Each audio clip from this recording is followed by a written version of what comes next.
Good afternoon, everyone, and a very warm welcome to the very first session of Beyond Ruhuna Engineers webinar series. I'm Anton Mishra, and I'm truly delighted to be your host and moderator for today's session. This series marks an exciting new chapter for the Faculty of Engineering at the University of Ruhuna, a platform designed to connect academia with industry and celebrate the remarkable journey of our alumni who have gone on to make an impact across the world. Beyond Ruhuna Engineers is more than just career stories. It's about leadership, resilience, and innovation. Through these conversations, we'll explore how these qualities shape success, drive transformation, and prepare us to lead in an ever changing world. Today, we are joined by two trailblazers whose journeys began together at the University of Ruhuna as part of its very first batch of engineers. From classrooms filled with ambition to boardrooms filled with decisions, they've carved remarkable paths in both engineering and leadership. Our first guest, Mr. Shanaka Unantenne, graduated with a degree in electrical and information engineering. With over 22 years of experience in the electrical industry, his career has crossed military service, technical design, and entrepreneurship. Rising through leadership roles, he went on to co-found Dara Switchboards, now one of the country's leading manufacturers of electrical switchboard solutions. Joining him is Mr. Himal Nilanka Gunasekara, also from the pioneering engineering batch of Ruhuna, armed with a degree in electrical and information engineering and later an MBA from the University of Sri Jayawardhanapura. He built a career that blends engineering expertise with business excellence. With over 20 years of experience, including senior roles at Schneider Electric, he now serves as the Chief Operating Officer of Dara Switchboards. Two engineers, one shared beginning, a journey of innovation, leadership, and national impact. Stay with us as we dive into their story, from their early days at the university to building one of Sri Lanka's most successful engineering companies. So, gentlemen, to kick things off, could we hear a little bit about yourselves?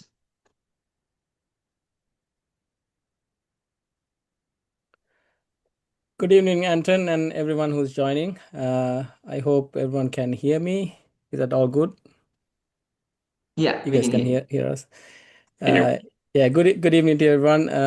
Thanks for having us. It's a great honor and a privilege to co-speak in this webinar series starting from today. It's it goes back to 25 years of memories. Just as a background, my name is Shanaka Unantenne. I'm from the very first batch of Ruhuna engineers. So my journey began 25 years ago at the faculty. It went into complete different worlds. Started as a cadet officer and a second lieutenant in the Sri Lankan Army. Did a bit of a tenure in a transformer manufacturing company in Katunayaka, one of leading toroidal transformer manufacturing companies, and then migrated to Australia 18 years ago. So co-founded Dara Switchboards 15 years ago, and worked in the company in various roles. And I'm married to my university sweetheart, who was from my junior batch as well. And together we are proud parents of two beautiful kids of 15 and 9, who are doing extremely well in Australia as well. If there's one constant in my life, it's my willingness to help another human being and going out of the way to do it, and the courage to step into unfamiliar territories when those navigating through territories are not that easy as well. So that's a bit of a background of myself, I'll let maybe Himal give a background of himself as well. Yeah, thanks, Shanaka. Yeah, like Shanaka mentioned, are you able to hear me? Yeah, we can hear All you. right. Thank you. Just like Shanaka mentioned, it's a real privilege and an honor to be here. I really feel a bit old, just to say. Yeah, 25 years have gone by since we joined back then into year 2000.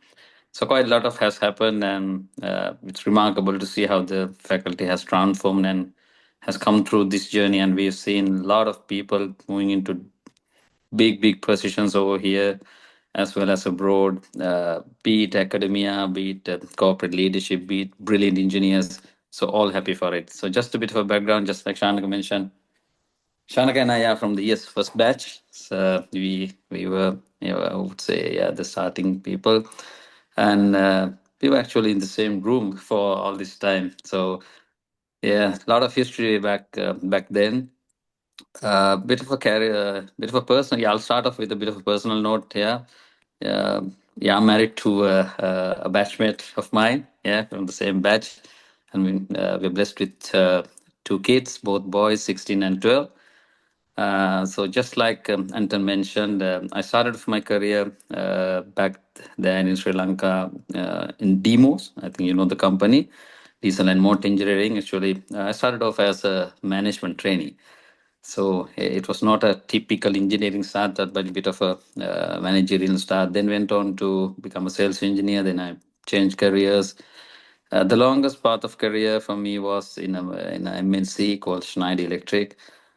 Joined there as an engineer and went through the ranks. By the time I left the company almost 2 years ago, I was in the capacity of a general manager handling three business units. So yeah, that's sort of gave me a background on a lot of decision making, leadership, so on and so forth. So almost 1.5, close to 2 years ago, that's how the journey works. And now I'm back here in Melbourne. Once again, joined Shanaka. Yeah, now operating as in a different capacity, running a different business. So that's about that's about my personal life. I think that's really inspiring me.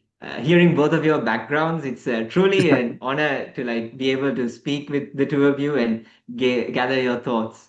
So we are once again we really appreciate both of you taking your time to come and speak to the students and everyone here today.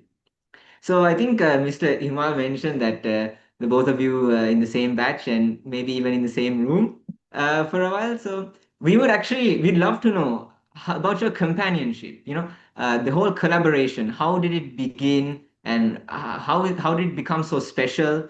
We'd love to know all of these details. Himal, shall I go ahead? Yeah, yeah, you can go ahead. Yeah, because just start off with the being a small batch. Yeah, Yeah, bit yeah, of yeah, bit of a history. yeah. Yeah, so pretty much Himal and myself goes a long way, obviously 25 years. The moment we say 25 years, we feel really old because we are from the first batch, but hopefully we don't look that old. But yeah, so we are from similar backgrounds or somewhat. We both attended Catholic schools, being Buddhist, so they brought us, a lot of character, discipline, all that from a Catholic school. Himal came from the hill country of Bandarawala, and I'm from the hill city of Kandy, so you know, central part of Sri Lanka. We shared the same hostel room, which is number 17. There are so many hostels now, apparently, so I don't know which one it is, but it was one of the oldest ones, which was brand new for us when we came in. It was right on the uh, top floor, overlooking the sea a little bit on a better day, and we pretty much stayed there for yeah, 3.5 years together. Um, and we also, presented most of the project group presentations and that's because we are not that great in academics, and we could communicate slightly better. So we made up, what we couldn't do in our presentation. So we have some common things, and we shared a lot of things.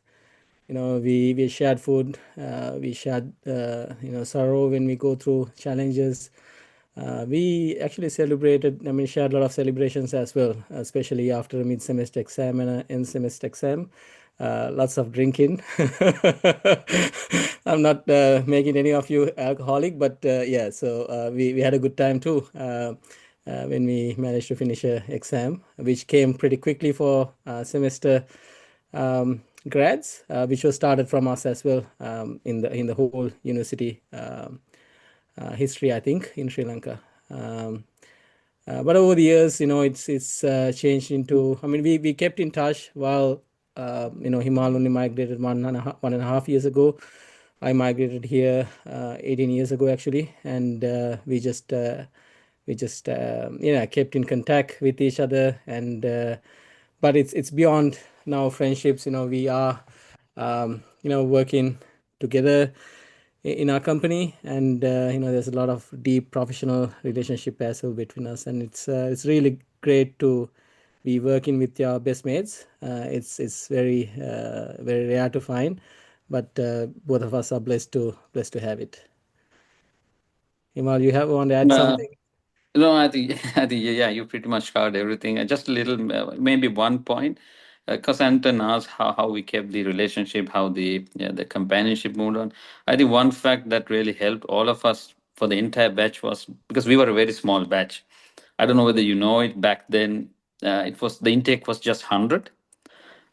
So everyone knew each and everyone pretty much by the name. I don't know how far that goes now, and we became very close knit because we didn't have any seniors. We were just there for ourselves, and we were a very close, tight knit. I think that relationship and the companionship has moved on for many years. A lot of us are in touch with each other. So that really helps, because there were days that we had to sort of go out to the market once we were fresh graduates. Not many people knew about the faculty. We sort of had to, introduce ourselves where we were from, but each and everyone help others, to get along the journey. Yeah, so the companion has been there for a long time. All of us have gone through different periods of life, different challenges. I mean, that's how life works. Well, like Shanaka mentioned, it is part of the journey that we are once again back together running a different business. Yeah, that's pretty much it. And That's really amazing, I think. 25 years of being together and still you guys get to work together and enjoy together. So I think that's really inspiring to us as well. So even though maybe your batch had only 100, we have, I think, 550 odd wow. members per batch now. But even then, we strive to achieve the same amount of camaraderie, companionship that you were able to achieve back then.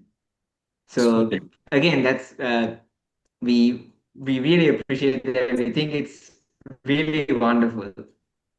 So I guess before we move on to the next question, I think it's better for everyone to watch a short informational video on Dara Switchboards, just so we can get a better idea about our guests in general and your work, of course.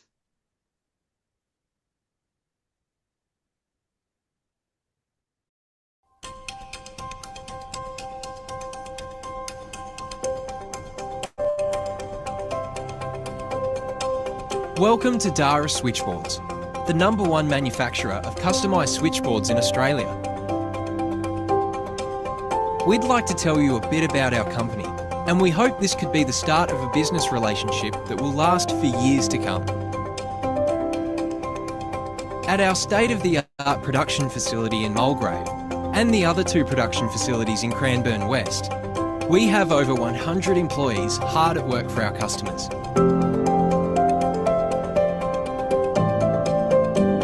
We're trusted by world-class mining, energy, utility and motor companies. We make all kinds of switchboards, from a small 32 amps load centre to a 4000 amps motor control centre, and everything in between.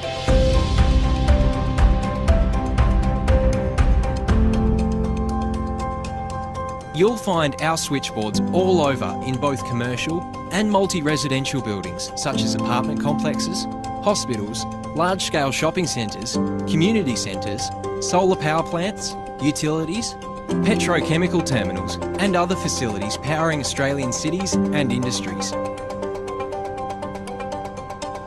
We assemble distribution boards, group meter panels, pillars, tee-off boxes and automation panels. Just bring your problem to us and we'll manufacture a solution. Our teams love a challenge. Why the name Dara? Well, it stands for what we believe in. Down to earth. Our people are the salt of the earth. We don't take ourselves too seriously, but we take our work very seriously. Attitude. We believe in attitude first. When a client brings us a difficult job, we're eager to rise to the challenge and prove our worth. Responsive. We believe that great speed and great service are rarely found together. Early on, we made both a priority so customers would come to us first. Adaptable. A company that doesn't adapt and change to the times will not be in business for long. We're constantly investing in research and development so we can manufacture our products with efficiency and with the latest innovations. Whatever your power distribution needs, Dara has the solutions. Contact our team today so we can begin to discuss your switchboard requirements and offer you competitive pricing delivered on a speedy timeline. Dara, your one-stop shop for all your switchboard requirements.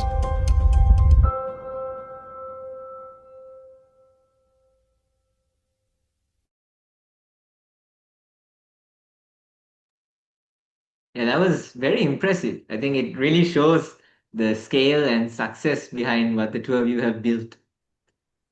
So, if we keep on this track of university life and all that, I think Mr. Shanaka said that maybe your presentation skills helped you a lot during university. So, what else? In what other ways did the university experience help maybe shape your mindset and just overall prepare you for a life beyond the academics? Great question, by the way. And it's a timely one for everyone to sort of reflect as well. But for us, I mean, we were the first batch, and we were the guinea pigs or the experiments. So we didn't have any seniors, so we didn't know which path to take. There were a lot of questions, but we didn't know who to ask. There was a lot of very supportive, I need to mention a lot of academic staff led by our beloved dean, who was like a father figure for us, Dr. Kirti Sena. And there was a vacuum for us, but we had to build everything from scratch. We have to, take decisions when there's no clear path or a direction. We have to pretty much improvise a lot of things. So that was a really good thing at the end, because even to date, because of the environment we were in, we are now very adaptable decision makers that do not wait for things to sort of fall in place. We tend to be more proactive in the way we approach things, and we have to be resourceful. There were times that when we went into internships or in-plant training, a lot of the engineers from Peradeniya and Moratuwa didn't know that there was engineering faculty in Ruhuna, and they pretty much treat us as from technical colleges, and which is nothing wrong. But again, that was good for us because we learn a lot of hand skills that is not usually given to engineering grads. So it was all about mindset. Apart from it's not only equations, it's about the mindset, the adapting, being resilient, and improvising when things don't go according to plan. So do you agree, Mal? Yeah, Shanaka, I think You're spot on. You are probably like the guinea pigs, not that the guinea pigs in the academia, but in the outside world. Uh, you know, yeah. When you enter a university, you can come in with whole heaps of hopes, expectations. You have expectation not just on you. You have expectation, pouring down from your parents and the family. So yeah, we all came in with that, and you leave with an academic result, a certificate, plus a whole lot of knowledge. And the most important thing for me personally was you are a confident person once you step out. That confidence is something that you carry along, and especially being the new grads out of a brand new university. We were, and I mean, even myself, I was personally even more determined to prove ourselves. I think that took us a long way. Just like Shanaka mentioned, there were numerous times, even during some of the interviews that we faced right at the start of our careers, we need to sort of explain where we were from. I don't think that's the case anymore, because the faculty has stood 25 years and has developed so many remarkable people to the world, and in those sort of situations, we stuck by ourselves. We believed in ourselves because that was the confidence given by the curriculum and the staff. So we knew we could do it. Yes, it was a challenge, but yeah, those were the hard days. But I think that was a stepping stone for a lot of us who are actually thriving in a lot of places today. I think that would have given them a lot of courage. Personally, it has given me. I know it has given Shanaka, and I know a lot of colleagues of mine, the same batch, who are doing really well. That was the starting point. That confidence and the go to never die attitude. I think that's really amazing, especially since being the first batch, you had to face so many issues and hardships of that sort. So, my next question is, among all of those hardships, the fact that you had to maybe explain yourselves to all interviewers or places, how did you manage to take your very first step into the professional career? I think Mr. Himal said, we carried that confidence and determination with us. I think a question that a lot of us have is how do we build up that confidence? Maybe using your path as inspiration. How would you recommend that the students of today build up their confidence and face the professional careers head on? Mm, Going by my sort of, how I stepped into a career, I had no choice. I was a cadet officer in the army, so I had to go get myself trained to be an officer at the end. So I didn't have the challenge that a lot of the others had to find another job after the uni. Um, but what I can say is like the first step towards entering engineering career in Australia or in Sri Lanka or anywhere in the world is not that easy because you might be knowing a lot of academics, but you probably don't have the industry knowledge, experience to back it up. And so you just have to find an organization that helps, young grads. And then, you know, how I would recruit someone is that, I look for the confidence and the attitude. I don't actually bother even they pass the engineering exams because it doesn't matter at the end.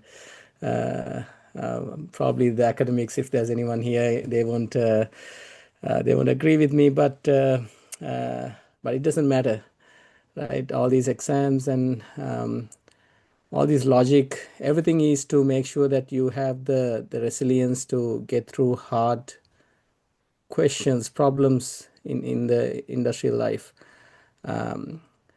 But as I think Himal mentioned, going with that confidence that you'll be able to back yourself up and learn fast and adapt to those situations. I think that's the best way to approach it. Mr. Himal, you Himal, have. do you have anything Yeah. to add? Yeah, Anthony, yeah, slightly different. Yeah. Unlike Shanaka, yes, I had to sort of face the usual thing that all of us will face after we graduate. finding your first job. Of course, yes, it's a challenge, but I always had this idea where I would want to be because different people have different skills. I always believed in myself being an engineering manager than a typical engineer because I wasn't very good at it. There were a lot of people in my batch who far better than me on that, but I knew where my skill was, and I was on the lookout for it. But then it doesn't really say that you'll get your first dream job. Okay, from me, the first piece of advice is love what you do. Wherever you go in, start and try and learn from anyone and everyone that you can. Because yes, we go out to the field with a lot of knowledge, a lot of engineering knowledge, technical knowledge, but you just have to be a bit patient for the world to realize who you are. So wherever you end up in your first or second job, try and adapt as quickly as possible, regardless whether it's your manager, peer, subordinate, or even the cleaner in that place. Try and interact with as many people as you can. Try and learn from each and everyone. Try and assimilate into that corporate culture or wherever you work. That gives you that confidence. That's the starting point. We'll never get the dream job when you start, but you need to start somewhere. Start it with an open mind, take the challenge head on, then move on. So that's how I have carved my career. It may be different to others, but I can only speak from my experience. Yeah, Yeah. that was really motivating. I think it's nice to get two different perspectives on the same topic. And yeah, that really clears up a lot. I think the adaptability part that Mr. Himal was talking about, that is very essential as well. So yeah, another thing that a lot of our students might have in mind is migration. A lot of people have the thoughts of migrating abroad. And since the both of you have settled in Australia for now, please let us know how was it? What kind of challenges did you have to face? Maybe what kind of obstacles did you have to encounter, and how did you overcome them? So yeah, look, I migrated 18 years ago. It's almost like hitting the reset button at that time, because whatever the experience you bring in to the country is not relevant to Australia. So no one knows where I worked. They can't relate to it in Australia. So there's always a challenge when someone migrates here and look for a job. Uh, there's nothing to relate to, even if you are the best in what you do.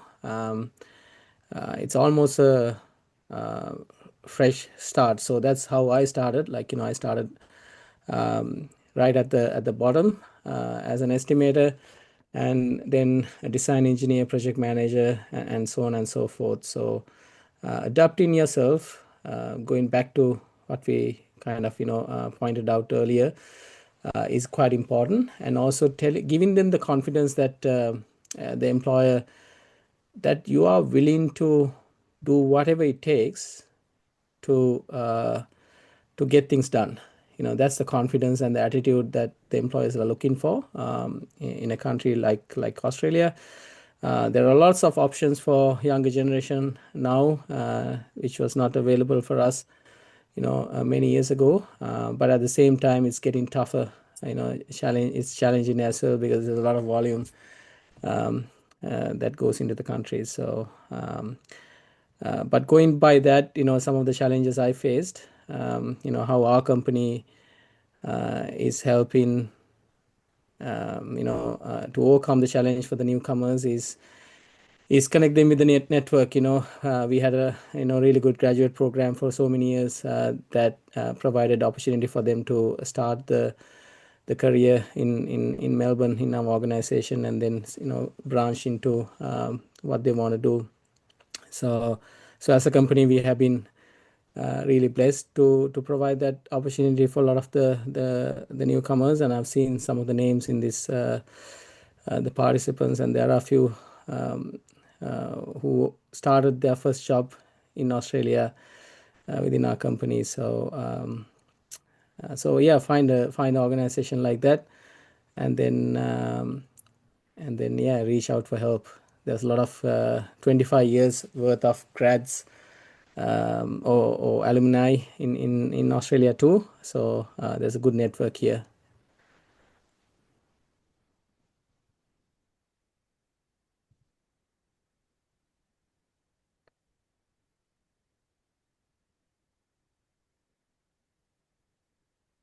Antonio, Yes, want me to add something?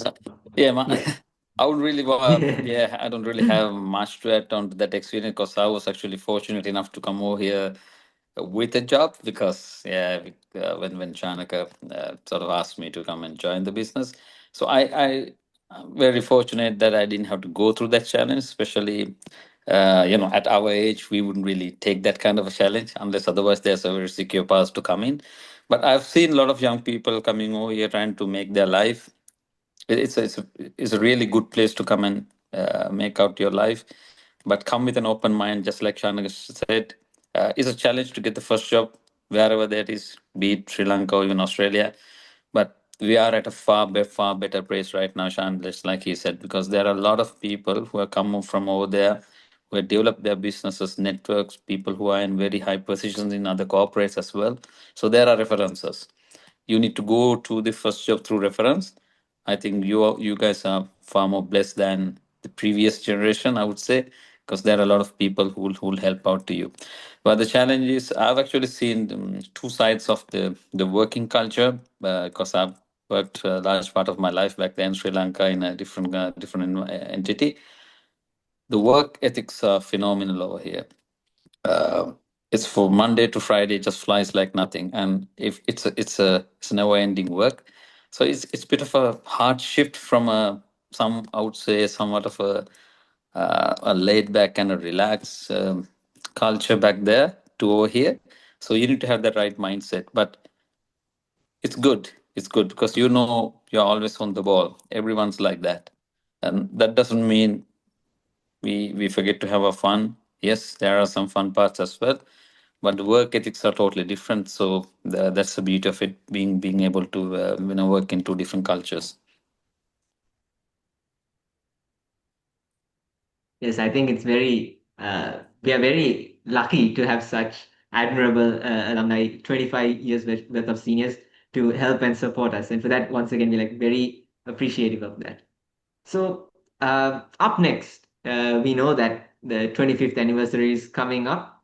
So, we would like to know what are your thoughts on Rextro and its role in maybe inspiring and empowering our students?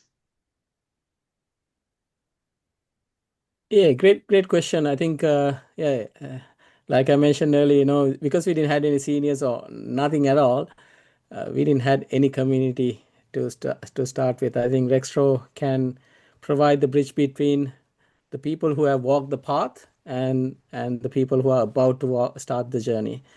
So there's obviously a gap between those two communities within the faculty and outside the faculty, and I'm sure that Rextro can play a really good role in bridging that gap.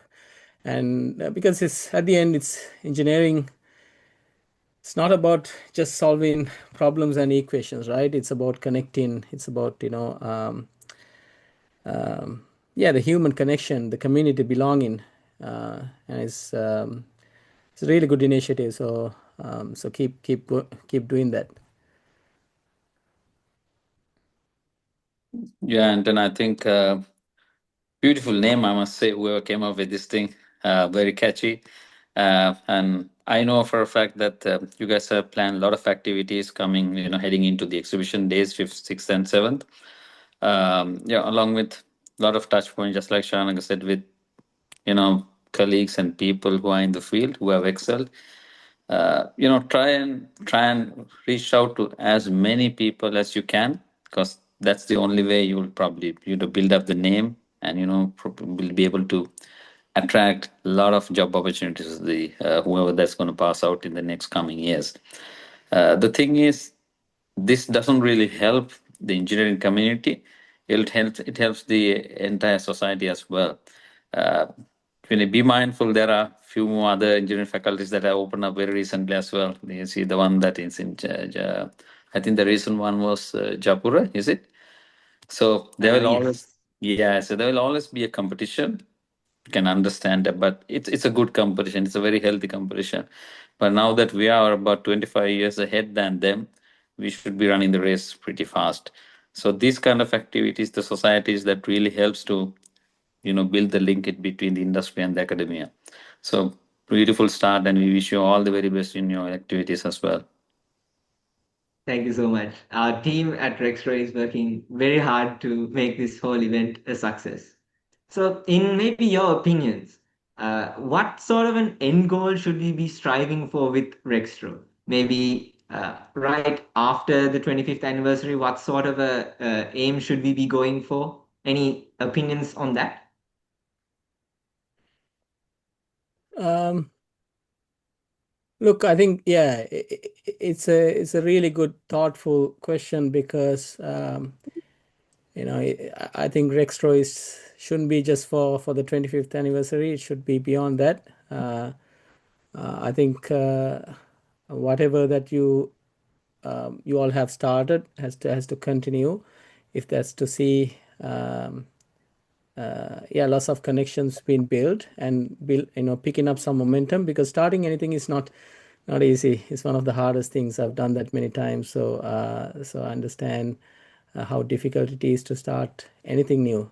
So I wish all of you a lot of courage to sort of yeah, put more fuel into it, get more connections. There's heaps of, I mean, we both are really privileged to be in this first webinar, but the amazing, beautiful, grads from Ruhuna, which is in thousands now worldwide, who are doing amazing, service to the community, having successful businesses, amazing professors, engineers, so yeah, find avenues to connect with them and make this a sort of a, yeah, monthly habit at least.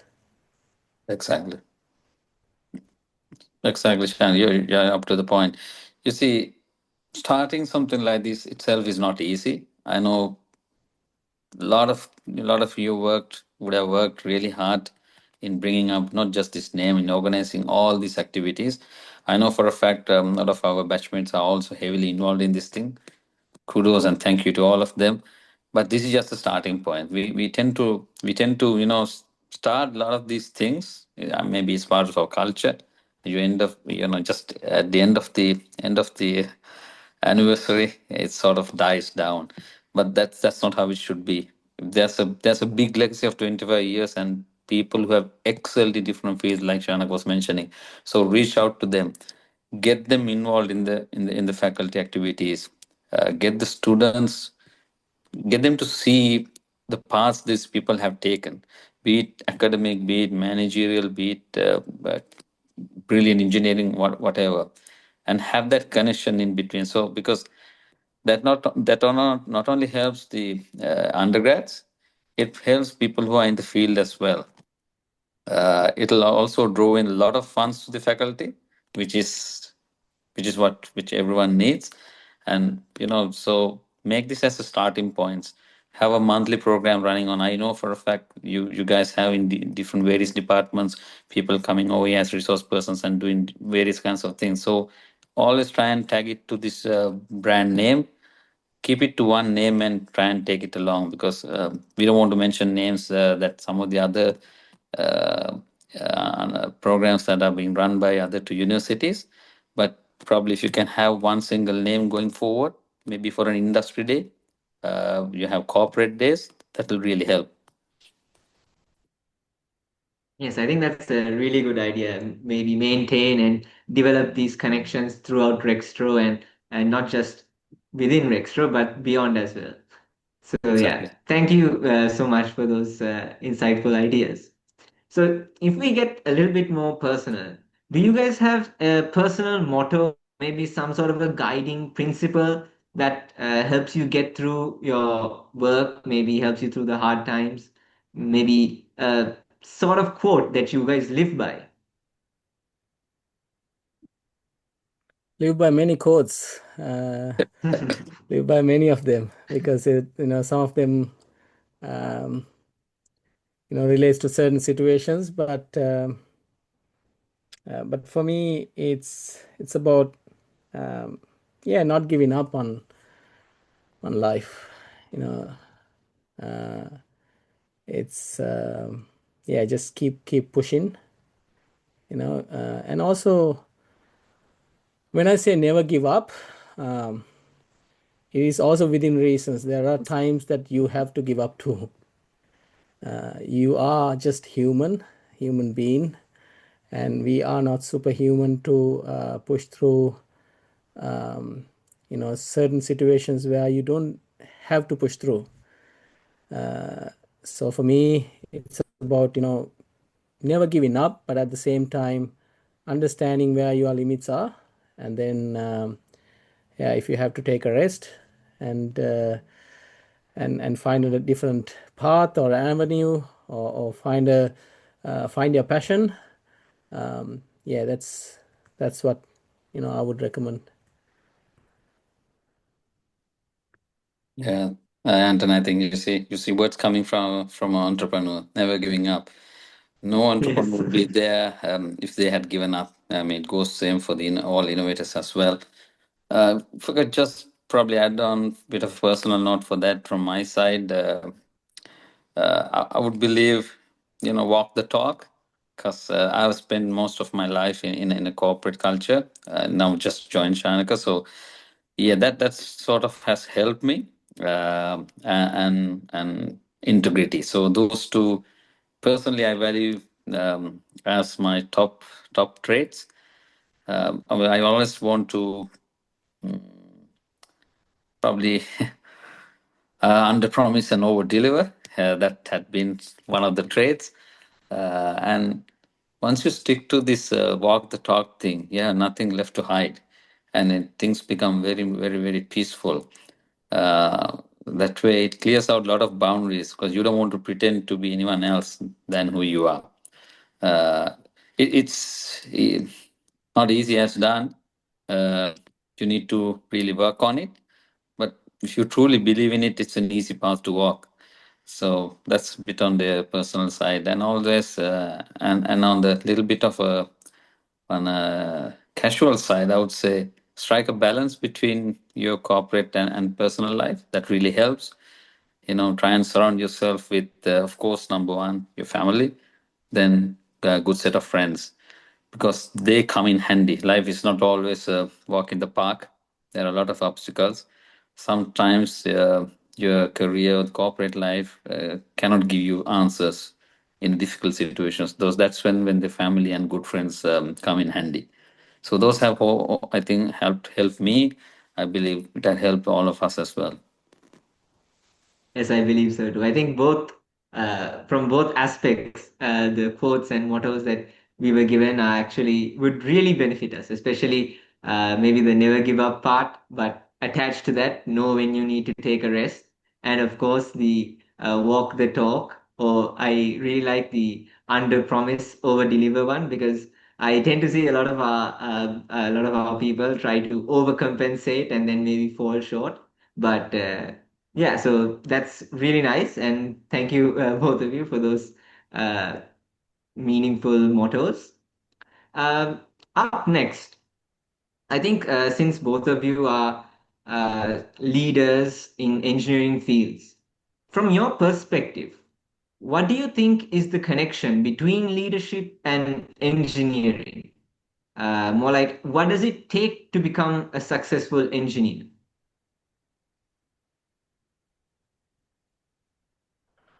I think for me,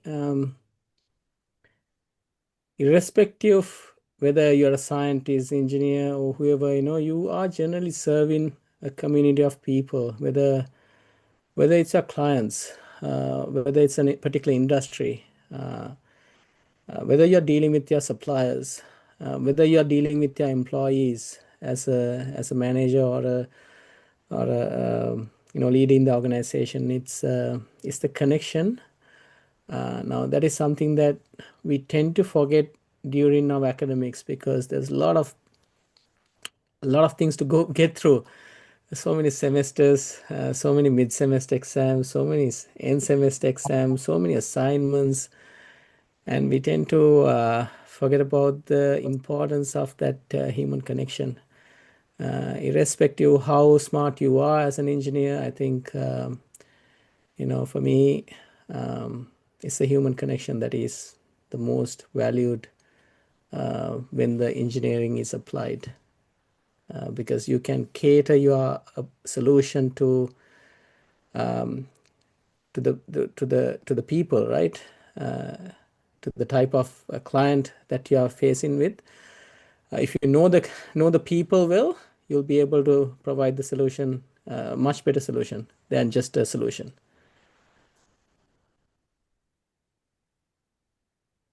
Yeah, and then I think you would have probably heard this phrase: engineers are supposed to be the ones with the best analytical minds. I think everyone would agree with me, because that's the way our mind is, sort of formed, doing maths, a lot of equations, sums, and all that. So yeah, when you really want to take it into the people management part, you can use the same skill as well. You'll want to analyze a certain situation. You see, people management is a beautiful thing.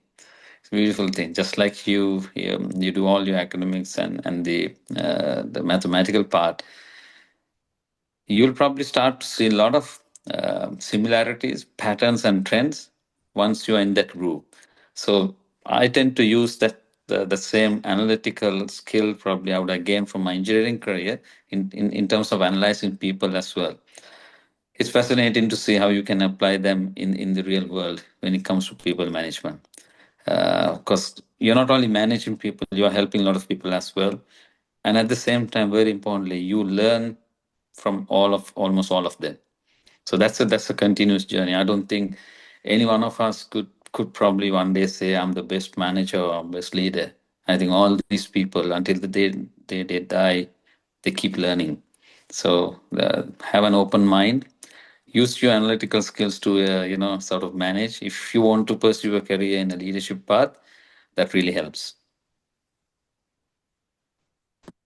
Yeah, so it does seem that leadership really goes hand in hand with good engineering. So yeah, I think it's a great way because even though we hear this a lot, it's we need to maybe take it into ourselves a little bit more. So thank you so much for both of your thoughts on this. And I think overall, if you had to give a message to the current students or just in general to the students of our faculty, what would you say to them? Himal, you want to go first Yeah, while I'm start off thinking? with yeah, put your thinking, have fun. A bit of a difficult question, Anton, because we've actually seen how the world changes over the last maybe 10, 15 years at a tremendous pace, right? You're looking at two people who have passed on almost 21 years ago, right? And we are juggling with the AI coming in. And it's just being a buzzword, it is already here. We thought it will come maybe 5, 6 years later down the line. Already here, everyone's using it. So the technology keeps on changing at a very rapid pace. You need to keep up with it. It's you see, use the academic experience and the qualification as a stepping stone, because this is um, yeah, this is a wonderful opportunity that very few of us get back there in the country.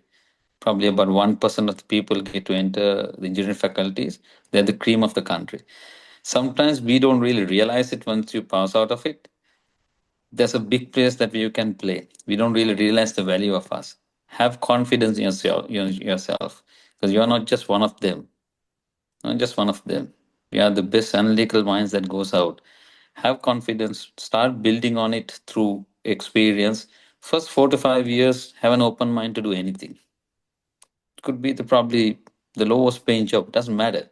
I know finances matter, but if you start from that point, because I've seen people like that have actually ended up being brilliant people. So have that open mindset, take the challenges head on, and have a lot of confidence in yourself, and try and sort of, have a lot of feathers in your cap. Don't just stop at one point. Try and learn from everyone that you meet. Try and get a probably, you see, personally for me, I would share something that I've learned. The MBAs and even some of the marketing certificates that I've done have truly helped me to navigate through different other situations which we don't really come through in a pure engineering career. So I've always been a bit of a generalist. I can only speak from that part. So if you want to pursue a career on that thing, those things would really help. So you see, be on the lookout for them. Try and learn.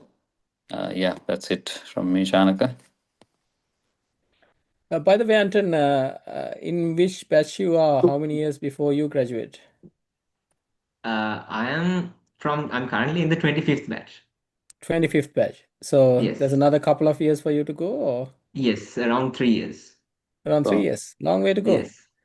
All I'm right. just done with the first year. Excellent. Excellent. Excellent. Excellent. Look, so I might address this to you and the rest of the grads who are looking forward to get out of the misery of writing exams every couple of months, right? But the real challenges starts after that. So when you graduate, remember, life ahead won't be a smooth carpet road. It won't be like Southern Express. I hope there's no potholes in Southern Express now, but I've been there last year, but it was pretty smooth ride. Uh, it'll be a gravel road, full of bumps, turns, and challenges. But that's where real growth happens, right? Traveling through that gravel road is where you will find growth.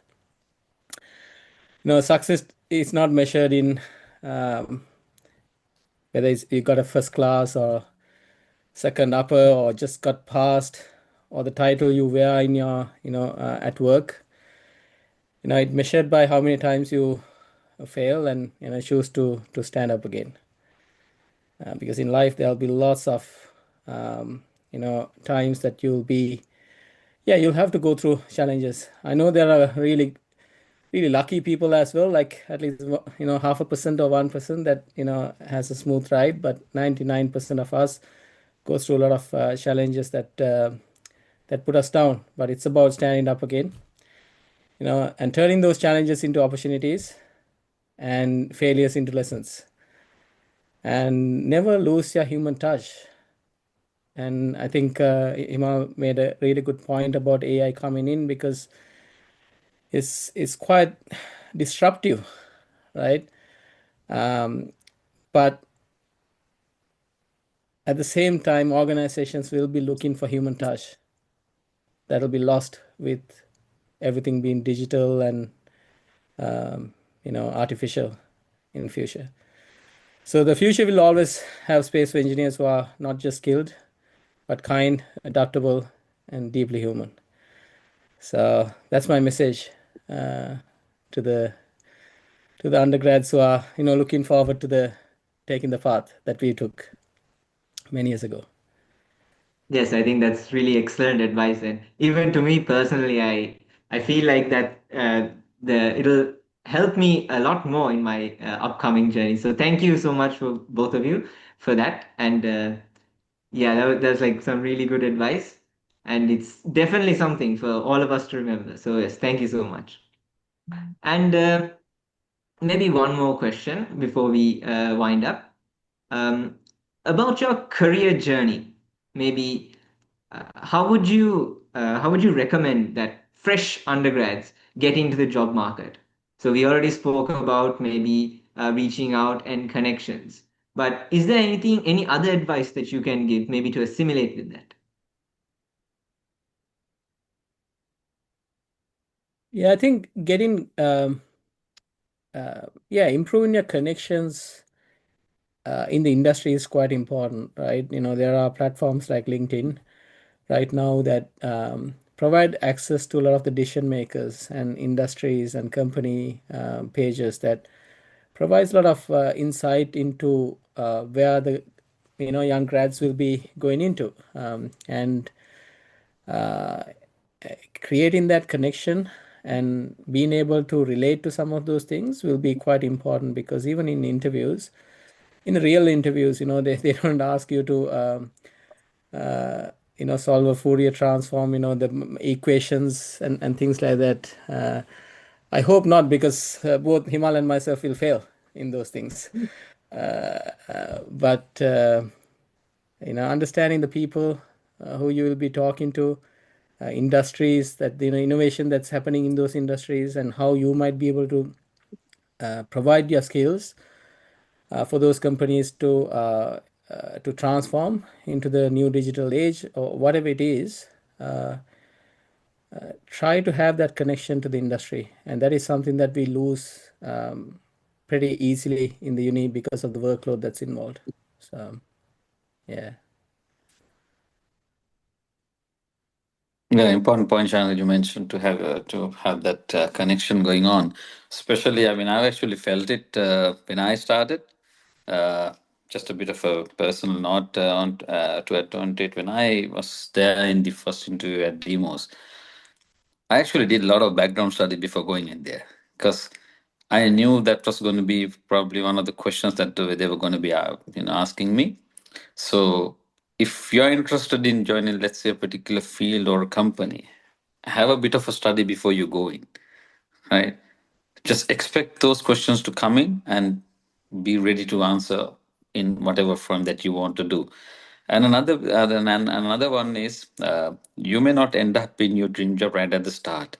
Start off with whatever you can and be on the lookout for the next one. If something doesn't click in the first 2 3 years, try and make the shift. And always, skilled, be on the lookout to skill up yourselves. You see, the reason why they will probably call you for the first or the second interview is just because you are an engineering graduate, because they already know what you're capable of in terms of your curriculum and academia. It's not that what they're going to test. The next test will come how well you can adapt to their culture. Okay, so that's very important. Wherever you go and try and sort of be on the lookout what the culture looks like, try and adapt and sort of assimilate into it as fast as you can if you want to stay there for long. And if the culture doesn't really suits you, which I know some companies have that kind of a thing, quickly make the move. So it really helps to be on the lookout. So that's why these platforms like Retro really comes in. That's why you guys are doing a really, really good job for the future generations to come in, have that industry link. Unfortunately, we were not so lucky enough to have that. Wish I was there in the 26th batch right now, so that I could probably reach out to a lot of people in the industry and ask for a bit of advice. So that's from my side. Yes, thank you so much again for both of you. We really appreciate the advice and the words that you have been giving us. And yeah, it'll be really great advice. And I think all of us have taken it to heart. And I think with that, our time comes to an end. So once again, thank you so much to our esteemed guests. Hearing both of your perspectives on the evolving landscape of engineering and business was really, truly inspiring. And your experiences and advice provided us with invaluable guidance for all our students, young professionals. And we are deeply grateful for the time and wisdom you've shared with us today. So, on behalf of the Faculty of Engineering, University of Ruhuna, and the organizing committee of the Beyond Ruhuna Engineers webinar series, I extend our heartfelt gratitude to all who made today's event such a success. So, first and foremost, our deepest appreciation goes to our distinguished guests, Mr. Shanaka Unantenne and Mr. Himal Nilanka Gunasekara, for taking the time to share your invaluable insights, experiences, and reflections with us. Your journeys embody the true spirit of the Ruhuna engineer, one of resilience, innovation, and leadership that transcends all the boundaries. Your words today have really inspired every one of us to think bigger, to aim higher, and to lead with purpose. We are also equally grateful to the Dean of the Faculty of Engineering, Professor Chaminda Karunasena, all our academic and industry collaborators, and the dedicated organizing committee who work tirelessly behind the scenes to make this event possible. And of course, to our audience, we thank you all for joining us and contributing to the success of this inaugural session. Your participation and enthusiasm are what keeps initiatives like this alive. So, as we conclude today's session, we look forward to your continued support and engagement in the upcoming webinars of Beyond Ruhuna Engineers, where we will continue to learn, share, and celebrate the journeys of Ruhuna's finest. Once again, thank you all for being with us today. Stay inspired, stay connected, and have a wonderful rest of the evening. Thank you. Thank you very much. Thanks, Anton. You've done a pretty good job as well. So thank you very much for moderating the session, and thanks everyone for attending the session, and thanks everyone behind the scenes. Yeah, appreciate Yeah. it. Really grateful for the opportunity. Thank you, Thank you so Anton. much. Yeah, really grateful for giving us the opportunity. You did a great job. Everyone behind the scene, I know there could be a big team back there. Not just you. Kudos to them, and all the very best for the exhibition and all of the activities that you have planned. Thank you very much. Have a great day. Thank you. Thanks. Thank you. See ya.